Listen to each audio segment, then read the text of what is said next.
Good morning, students. Today's our topic is Newton's ring experiment. This experiment based on the principle of interference. Before we start this topic, we should know what is interference.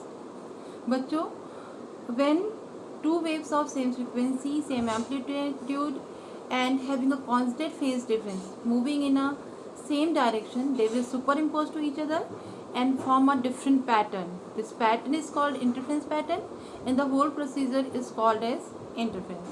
Okay, this is the definition of interference. Now come to a topic.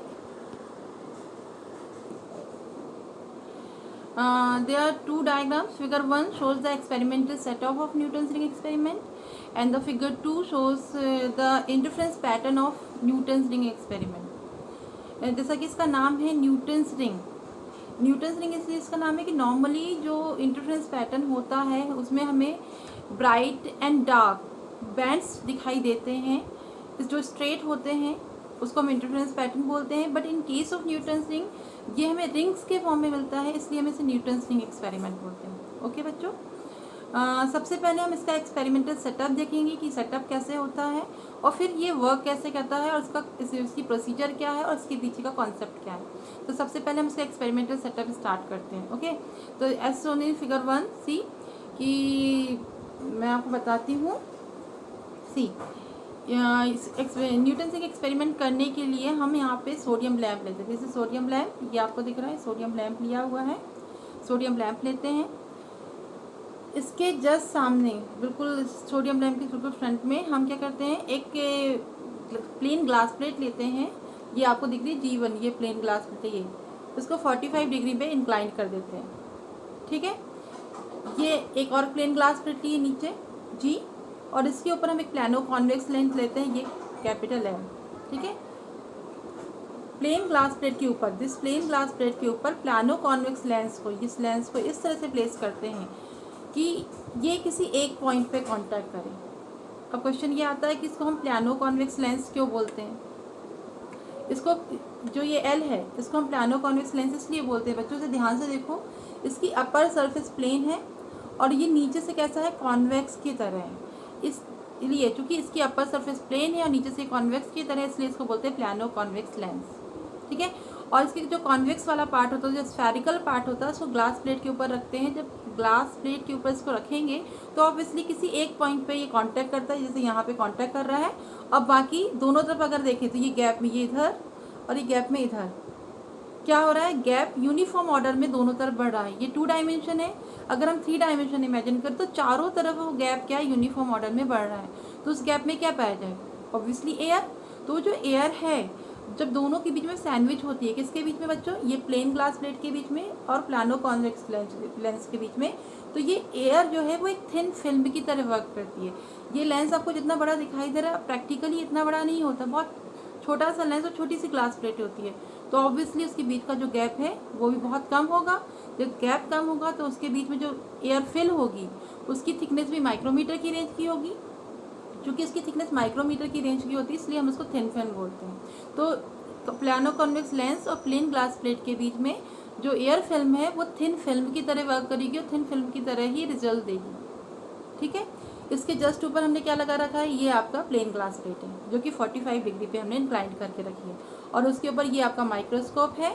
Microscope का काम यहाँ पर ये है कि जो भी fringes बन रही हैं, चूँकि हमने यहाँ पे क्या यूज़ किया, सोडियम लैंप की इंटेंसिटी बहुत ज़्यादा नहीं होती. तो ऑब्वियसली जब इंटेंसिटी ज़्यादा नहीं है तो उससे आने वाली लाइट का जो इंटरफ्रेंस होगा उसकी फ्रिंजेस भी इतनी ज़्यादा शार्प नहीं बनेगी कि हम नेकेड आइज से देख सकें. तो उसके लिए हम क्या यूज़ करते हैं बच्चों, यहाँ पे ये माइक्रोस्कोप यूज़ करते हैं. ठीक है, आया समझ में. तो ये था एक्सपेरिमेंटल सेटअप. अब देखते हैं प्रोसीजर. ये आपका सोडियम लैंप है, यहाँ से ये आपको दिख रहा है, ये सोडियम लैंप से लाइट आएगी.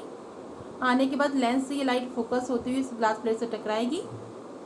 चूँकि ये 45 डिग्री पे इंक्लाइंड है तो क्या होगा, सारी की सारी जो लाइट है हमारी वो यहाँ से जब यहाँ आएगी टकराने के बाद पूरी की पूरी कहाँ फोकस हो जाएगी, नीचे चली जाएगी. नीचे जाएगी, नीचे जाने के बाद आपके लेंस से स्ट्राइक करेगी. लेंस के बाद बीच में जो एयर फिल्म है उससे स्ट्राइक करेगी, ग्लास प्लेट से स्ट्राइक करेगी, वापस आएगी. क्योंकि जब वापस आती है तो इनका पाथ अलग अलग है. यहाँ पे फिल्म की थिकनेस अलग है, यहाँ अलग है, यहाँ पे अलग, यहाँ 0 है, कॉर्नर में ज़्यादा है.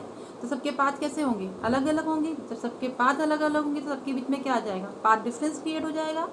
पाथ डिफरेंस क्रिएट होने की वजह से सबके बीच में कांस्टेंट फेज डिफरेंस क्रिएट हो जाएगा। और जैसा कि इंटरफ्रेंस की डेफिनेशन कहती है कि अगर उनके बीच में कांस्टेंट फेज डिफरेंस है तो उनके बीच में क्या होगा, वो एक दूसरे को सुपर इम्पोज करेंगे, इंटरफ्रेंस करेगी। और वो जब ये वेव्स यहाँ से जाएंगी और इंटरफ्रेंस करेंगी तो यहाँ पर हमें क्या दिखाई देगा, रिंग्स दिखाई देंगी, इंटरफ्रेंस पैटर्न दिखाई देगा, जो कि फिगर 2 में जो डायग्राम है काफ़ी कुछ उसके जैसा दिखाई देगा। समझ में आया? तो ये इसकी प्रोसीजर थी। कॉन्सेप्ट की बात करें तो कॉन्सेप्ट ये है कि जो फ्रिंजेस हैं वो हमेशा स्ट्रेट बनती हैं। यहाँ पे सर्कुलर क्यों बन रही है, उसका रीज़न ये है बच्चों कि जो आपका प्लानो कॉन्वेक्स लेंस है और आपकी जो ग्लास प्लेट है, इसके बीच में जो गैप ये दिख रहा है, गैप, इन दोनों के बीच में जो गैप है वो गैप कैसा है, ये तो 2 डायमेंशन, आप 3 डायमेंशन अगर इमेजिन करो तो वो गैप चारों तरफ यूनिफॉर्म ऑर्डर में बढ़ रहा है। सेंटर में फिल्म की थिकनेस कितनी है बच्चों, 0। तो सेंटर में फिल्म की थिकनेस 0, इसलिए पार्ट डिफरेंस आपका कितना आता है, λ/2 के ऑर्डर का आता है। इसलिए आपको जो फ्रिंजेस है वो कैसी मिलती है, डार्क, ये दिख रहा है डार्क मिल रही है फिगर 2 में। फिर आपको फिल्म की थिकनेस धीरे धीरे बढ़ रही है। तो बढ़ने की वजह, चूँकि चारों तरफ एक जैसी फिल्म की थिकनेस है, इसलिए चारों तरफ एक जैसी फिल्म की थिकनेस होने की वजह से जो फ्रिंजेस बनती है वो कैसी बनती है बच्चों, सर्कुलर बनती है। इसलिए न्यूटन्स रिंग एक्सपेरिमेंट में जो आपके इंटरफ्रेंस की फ्रिंजेस आती हैं वो स्ट्रेट लाइन ना होकर कैसी बनती हैं, सर्कुलर बनती हैं। और ब्लैक एंड वाइट क्यों बनती हैं, ब्राइट और डार्क क्यों बनती हैं, क्योंकि हमने यहाँ पे सोडियम लैंप यूज़ किया है। अगर हम यहाँ पे वाइट लाइट यूज़ करेंगे तो हमें कलरफुल स्पेक्ट्रम बैंड्स दिखाई देंगे। ठीक है, तो ये आज हमने क्या पढ़ा बच्चों, न्यूटन्स रिंग एक्सपेरिमेंट का सेटअप, कैसे सेटअप करते हैं, इसकी प्रोसीजर क्या है, उसके पीछे का कॉन्सेप्ट क्या है। समझ में आया? तो आज के लिए बच्चों इतना ही है। ये आपका न्यूटन्स रिंग एक्सपेरिमेंट यहाँ पे ख़त्म होता है। Thank you.